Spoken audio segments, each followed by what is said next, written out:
What's up, Tube? I'm giving you a Noble Knight deck profile. This is actually an update from my last one. I've gotten some new cards recently. Thought I would be cool and show them to you and show the deck profile again, kind of, and add new stuff. Might as well. It'd be a good learner's thing for everyone. But let's get started. Okay? Oh my god. This is basic. 3 mid-drop. And by the way, with this deck, this is my favorite deck. I love it. I love defeating coil ports really easily with it, so it's awesome. Back to the profile. 3 mid-rot, that's obvious. I think everyone runs 3 mid-rot. I've not seen anyone run less than 3. He pulls all your condos. No reason not to run 3. 3 bores. Recently been seeing people run 2 of them though. I see why, because the deck there's almost too many cards sometimes it feels.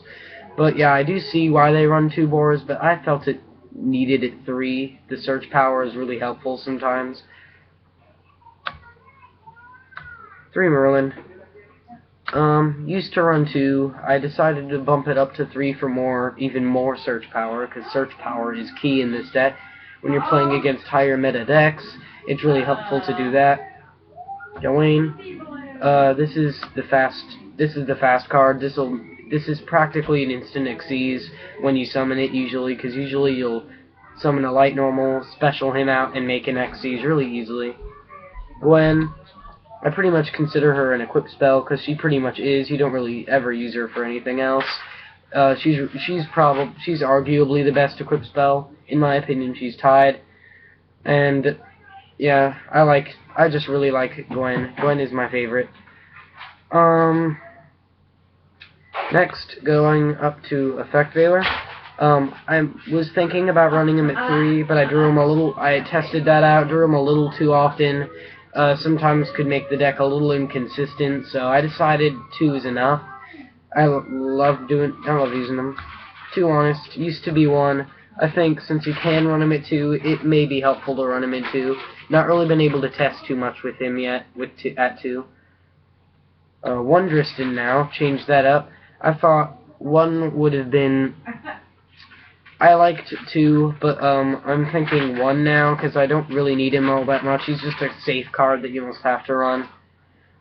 And Golchavad can be helpful. Pulls the OTK that you can do with Noble Knights. If you don't know it, you should learn it. I just used it recently on a Ritual Beast deck. It was pretty fun. Ritual Beast is now the #1 OTK. 1 Bedwire. He's a foolish burial for all your equipped spells, pretty much. He really helps get your equipped spells into the grave and re-equip them to your Noble Knights, or make a sacred play even better, because you have that equipped spell that you put in the graveyard from him. Hylon Salon, mostly because I run Lady in this build to get Ignoble Knight out sometimes. I like running both Ignoble and Sacred, makes the deck a little more flexible. I like him. He's been helpful. I don't usually need him all that much, but he is a 2000 beater, so I can run over a lot of level 4 or lower monsters with that. Ektar. I really like Ektar. I wouldn't run him at more than 1 though, probably. I may test him at 2, but I think 2 is way too much sometimes. I like him at 1, but I like he makes your Xyz safer. Well, safer. He makes it like your opponent can't really respond to they can't respond. So that really helps. Run Lady, as I just said. Lady makes all your synchro plays. All your synchro plays, unless you want to use Effect Veiler, which is I almost didn't run Lady because I could use Effect Veiler, but Lady made the deck a little more versatile. So yeah, she's good. The light normal, Artorigus, he's just helpful. So next, let me get into the spells. Let me grab something. My deck with my handy dandy deck box. There. Now, you want to run, well, in my opinion, 3 Rhoda.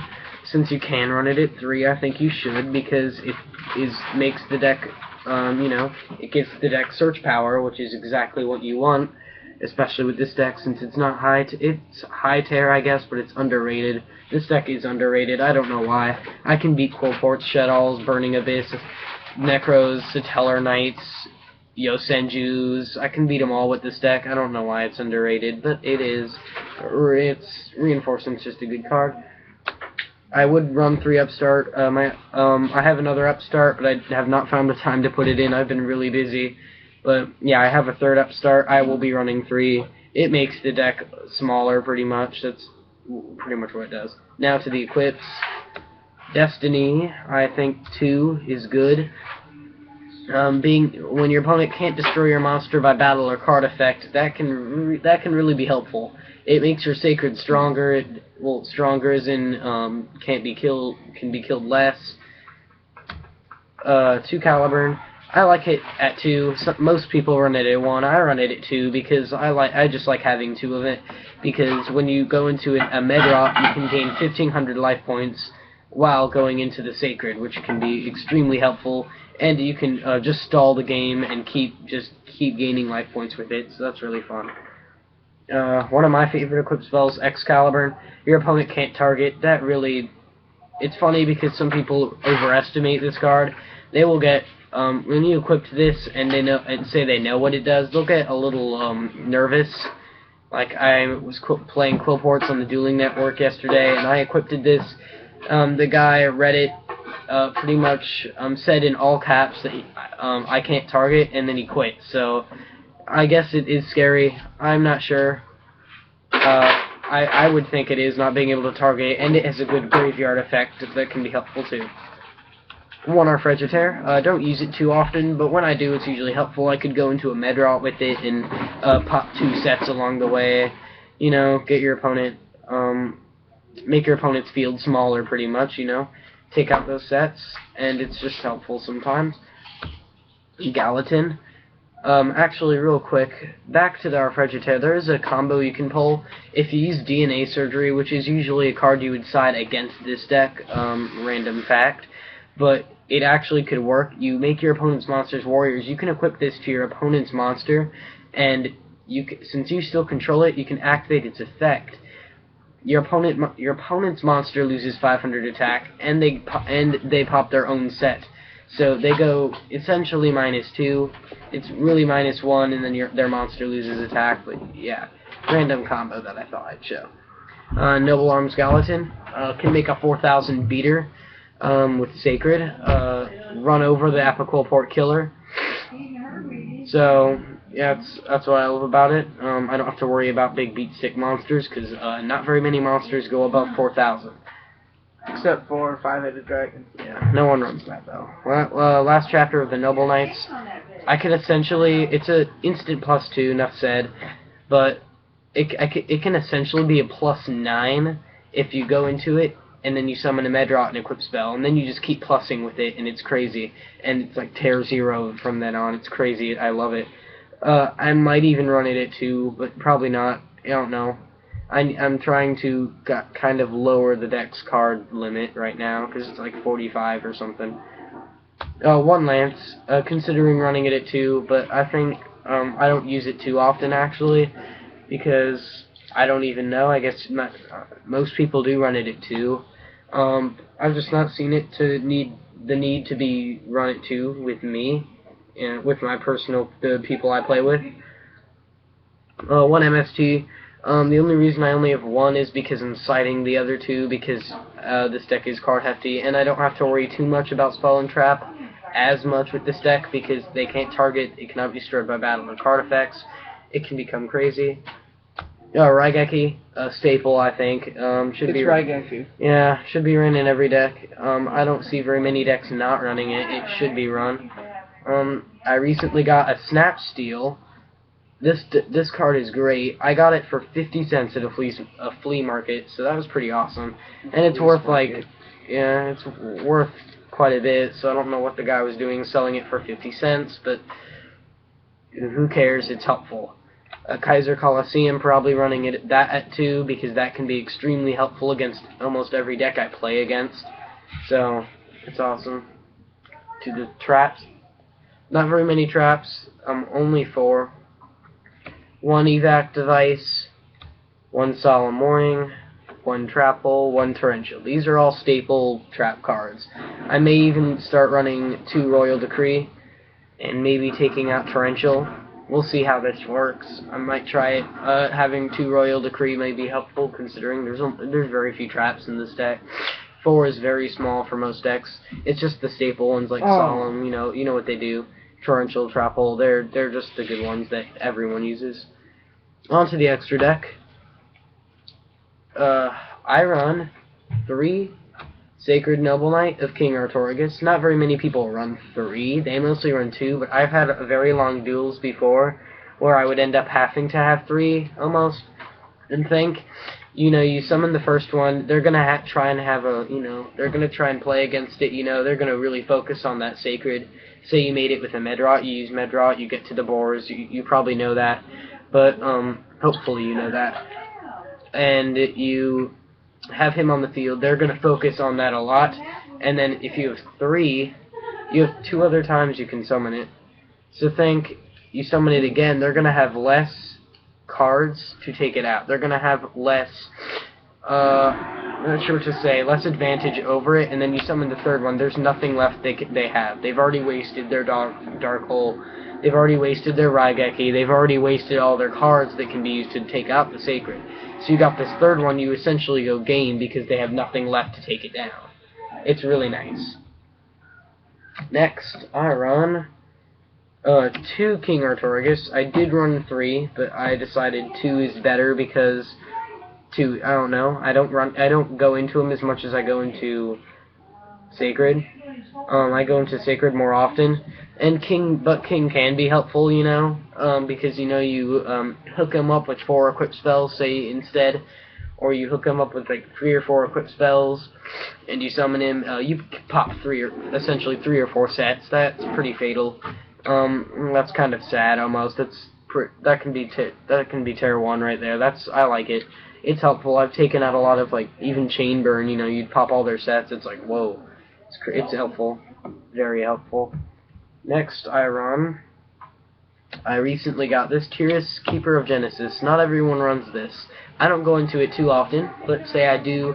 Say I'm in an extremely long match, because with me those happen a lot, and I've already gone into all of these, and my opponent has somehow found a way to take out this last one, then I can go into this for 2 turns, and for 2 turns it cannot be destroyed by battle or card effects. It cannot be, you can detach, you have to detach. When it battles a monster, attacker is attacked, you get to take a card off their field. So pretty much after you make the horrible onslaught of Sacreds, and the game's still going, you make him, and there's not much they can do about it, because they've used everything. 1 Blade Armor Ninja. Blade Armor Ninja, mostly OTK with a Gwalchavad. You summon your Medrot, equip spell as usual, special summon Gwalchavad, special summon a Gowan after you destroy the equip spell, Xyz for him, and then discard the Gowan. Gwalchavad, he gets the equipped after you re-equip it. Gwalchavad will get it back to the hand, it'll destroy the equipped. Guess what? Gwalchavad's what would you say, a vanilla now, so you just boom into Blade Armor Ninja and Excalibur, which is crazy, which is a total of 8,400 damage, so that's an OTK. It's a popular one with Noble Knights, it's like the only big one, but yeah, Blade Armor Ninja is also useful when you can't really go into Sacred, you just summon him instead, get some damage in early in the game, so it's helpful. Heroic Champion Excalibur. Obvious level rank 4 warrior. Got the Ghost Rare. It's pretty awesome. Got it from Amazon. Felt like getting a Ghost Rare because I like it. Excalibur, OTK, as I just stated, can run over almost any card. Excuse me, Epic Quillport Killer. You just run over their Quillports, because they can't do much about that. I don't think very many cards go over 4,000, as I said before. So it's another, it's an Xyz, it's helpful. Next I finally got an Exciton Knight, or Exciton Knight, however you say it. Exciton Knight is, I've only summoned him like 1 time, because I just got him. I summoned him twice. I've summoned him twice on the Dueling Network, once in real life. Those 2 times I summoned him on the Dueling Network, I went game 3 turns later, and I was losing pretty bad. I had like 200 life points, and my opponent had like 7,400, and I went game in 3 turns after that, after I summoned him, so obviously game changers, as that's pretty much the reason he's at $30 right now, you know. I really like him. I'm glad I have him, so he's just helpful. Next, we got a Honor Arc. Honor Arc, also because you can go into him late game and make all kinds of, you know, stuff happen, you know, kill off, not really kill off, but, you know, take control of their monster, make it a material, an overlay unit. It's really helpful. It's Silent Honor Arc, not much to say about it. Yeah, I run a Volcasaurus. You can go into Volcasaurus with this deck because you can make rank 5s. Not easily, but you can make rank 5s. I'll show you that one. Yeah. You can make rank 5s with this deck, so it's helpful. You know, you pop, and your opponent takes damage equal to its attack. And now, think if they have something extremely powerful, you know. Don't know what it could be, but, you know, anything. But, yeah, it's just helpful. It's another rank 5, so after all the stuff died, you know, or you just summon it when you can't summon Sacred. I have a Star Liege now. I really like Star Liege. I've gone into him 5 or 6 times. They've all been useful because, you know, you detach to your opponent's monster, has 0 attack, and its effects can't be negated. Its effects can't be activated. So that's pretty... Yeah, so pretty much you make... So say your opponent has a 3,300 Necros of decisive armor right in front of you. You know that they're gonna go game next turn. You go Midra, Special Gowan, Xyz for him. You make the decisive armor have 0 attack and, you know, nothing else and no effect. So you attack over it and your opponent takes 2,000. And if he gets destroyed, you get to draw a card. So he's pluses everywhere. It's nice. One Black Ship of Corn, I still run him. Black Ship of Corn is awesome. It's really helpful against bringing down small monsters and inflicting damage along the way. I run a Maestro now. He's pretty much in replacement of a Castel. I don't have a Castel yet, so I run him instead. It's not as good as Castel, but it's a replacement, and it's helpful. I don't go into it often, though. Constellar, Omega, game stall in a way. It's helpful, I guess. I don't go into it all that much, but it's nice to have a 2400 monster it's pretty, I like it, so. And then we got the Ignoble Knight. The Ignoble Knight is arguably the best Noble Knight. It's arguably the best Noble Knight. Between Sacred and Ignoble Knight, they're practically tied in my opinion, because Ignoble Knight can get you so many equip spells you just don't even need to use all of them. You just have a Gallatin and a Arpeggiator in your hand just in case. It's pretty crazy. I really like it. I think he's pretty awesome. Well, I hope you like the Noble Knight deck profile. Noble Knights are easily my favorite deck. I really like it. I think it should be played more. I saw it in the YCS, lose to Satellar Knights. Ooh, come on. I think the guy got a pretty bad hand, honestly. I hope you liked, almost lost my cards there. I hope you liked, the deck profile. Rate and subscribe for more Yu-Gi-Oh! Videos. From me personally, you'll see more Noble Knight with me. Insight, I might even have another deck update because, you know, I'm getting a brother soon, hopefully. Please. That'd be nice. If anyone... Yeah. You can send cards to us also. And also, I would like to say, I'm not afraid of any of you guys critiquing. Meaning, like, if there's anything you want to say about the deck to criticize it, like, say, what could work better, go ahead and say it. I'm not afraid for criticism. It's how I get better. So you don't need to be like, oh, his deck sucks and stuff. You can just, you know, be like, well, you could run this or that, and, you know, give me new ideas. That'd be nice. I actually would like that. So I hope you like it. Rate, subscribe for more Yu-Gi-Oh videos. Like this video. Subscribe to our channel. Now, be awesome. And if you can, send cards. Yeah, I guess if you want to, I could use a brother's. Just saying. So if anybody has one, go ahead and put that in the comments. Tell us. Yep. Because I could use it. Yep. And also we might give I'll out trade the address. Yeah, I'll actually trade you for it or something. I don't know. I got some new stuff. Got 2 fell grand, but well. Anyway, before we get off track again, hope rate, subscribe for more Yu-Gi-Oh videos. As I've said 2 times in a row. Like, enjoy. Hope you enjoyed it. Peace out, guys. See ya.